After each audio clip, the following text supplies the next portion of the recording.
you were saying that, the problem has got worse and nobody's really bothered to do much about it.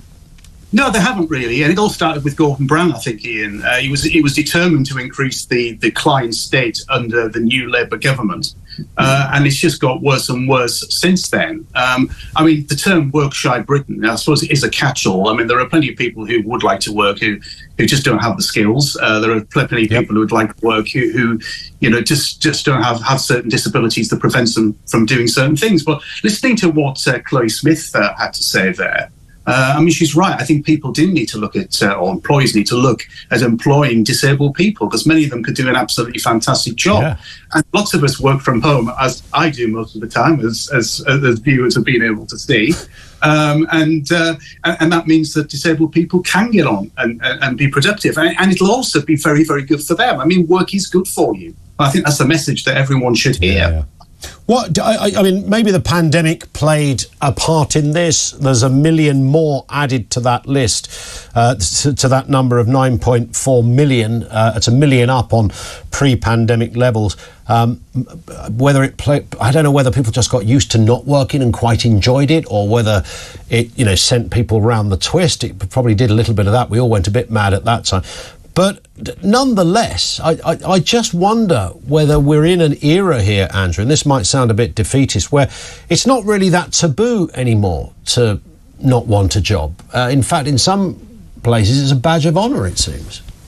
Yeah, that is true. I mean, it depends how you were brought up. I mean, I was brought up that work was important. And when my father lost a job after 22 years working there, and he found it very difficult, he was still trying everything that he could back in the 1980s to get a job. My mother went out to work to provide for the family. And I have to say, to the great credit of my parents, even though money was tight in our family, I didn't really notice that as a child, because, they made sure that's a mentality, isn't it? We had to say, my dad was a self-employed painter and decorator, and there were times when it was really difficult. But the idea of not going to work and just go, well, we'll just sign on, that was never, ever discussed.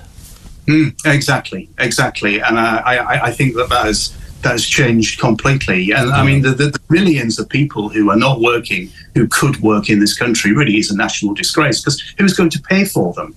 Well, I suppose the answer is us as taxpayers, but also the answer is future generations, because we're mounting piles of debt to pay for this welfare bill. And I want, I understand that most people who are on some sort of unemployment benefit, you can't afford nice holidays in Bermuda. I do get, there's a stereotype that everybody gets a free house and a car, and of course there are people that know their way around the system. So it's not always, a great life to be unemployed, but clearly something has gone horribly wrong when we can see figures as big as this, that we have nearly 3 million people on long-term sick. You are forced to wonder, are all those people really sick in the sense that we understand it, even allowing for mental health issues, which, in its worst scenario is as bad as any kind of sickness. We all get that. But I've got a slightly sceptical question mark over what constitutes sick these days. Yeah, I think we all do, don't we? And I think, if you were, use your father as an example, a painter and decorator, if he broke his back or something like that, and he couldn't work as a painter and decorator anymore, he's genuinely sick. But it doesn't mean that he couldn't then try to do something that was more office based. That's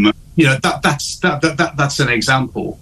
But I think this is where DWP needs to work much harder to get people back into work. Putting round pegs into round holes. Yeah. Indeed. Listen, Andrew, thank you for your time. Really appreciate that.